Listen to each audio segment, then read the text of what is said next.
আশা করি তোমরা সবাই ভালো আছো। আজকে তো মেঘলা ওয়েদার, তো ঠান্ডা ঠান্ডাও পড়েছে।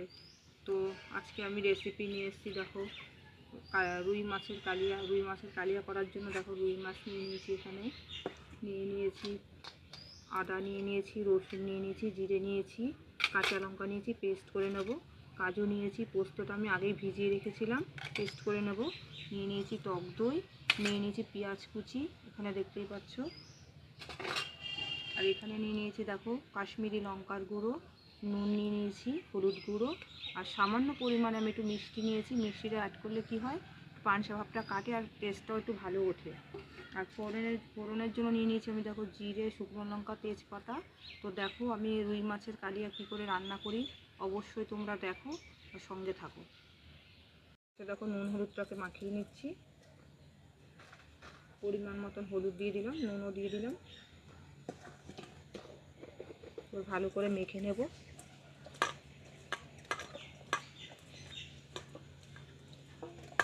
মেখে নিয়েছি, দিয়ে দিচ্ছি। কড়াইটা গরম হয়ে গেছে। আমি এখানে সাদা তেল ব্যবহার করছি, তোমরা চাইলে সর্ষের তেল ব্যবহার করতে পারো।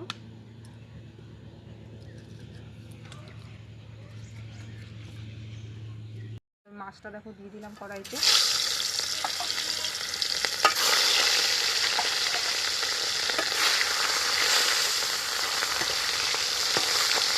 আমি মাছগুলোকে ভেজে নিয়েছি, লাল করে তুলে নিচ্ছি।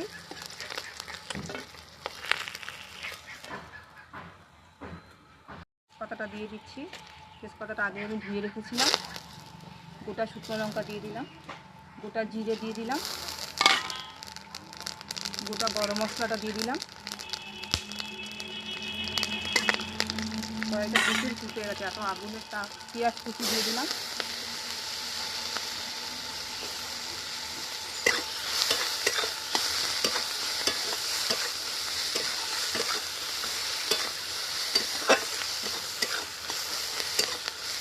পেঁয়াজটা একটু লাল লাল করে ভেজে নেব।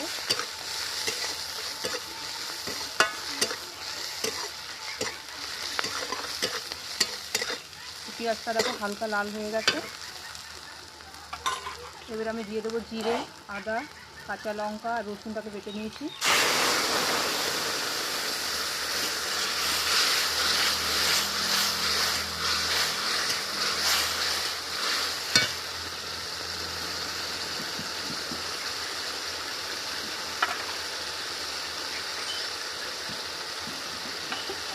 দিয়ে দেবো পোস্ত বাটা আর কাজু বাদাম বাটাটা।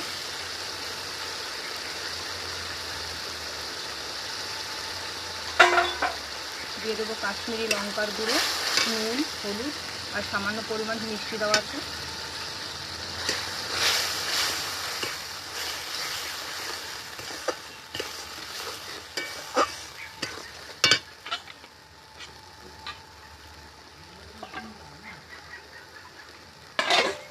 এখানে দিয়ে দিলাম মশলা বাটি ধোয়া জলটা।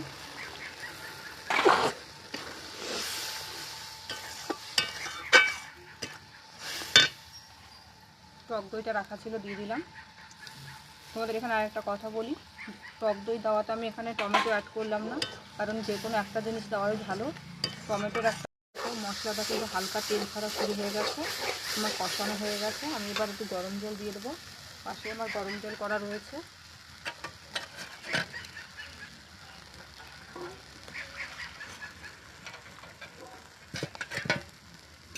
অল্প পরিমাণ আমি জল দিয়ে দেবো।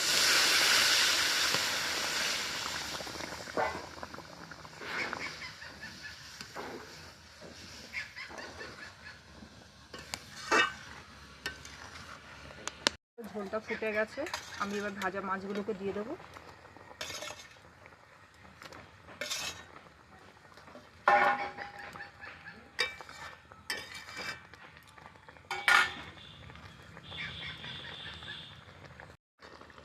হয়ে গেছে রুই মাছের কালিয়া, আমি এবার নামিয়ে নেব। আর আমি এখন কিন্তু গুঁড়ো গরম মশলা আর দেবো না, যেহেতু আমি এখানে গোটা গরম মশলা ব্যবহার করেছি, আলাদা করে আর গুঁড়ো মশলা দেবো না। এবার আমি নামিয়ে নেবো। আর এইটুকু ঝোল তো রাখতেই হবে, ঠান্ডা হলে আবার জমে যায়। দেখো বন্ধুরা, আজকে আমার এই ছিল রেসিপি। রুই মাছের কালিয়া। অবশ্যই তোমরা এইভাবে করে খেয়ে দেখবে। প্রত্যেকেরই রান্না একটু আলাদা আলাদা হয়ে থাকে, তো আশা করি ভালোই লাগবে, খারাপ লাগবে না। সুস্থ থেকো সবাই, ভালো থেকো, আর ভিডিওটা অবশ্যই লাইক শেয়ার কমেন্ট করে দিও।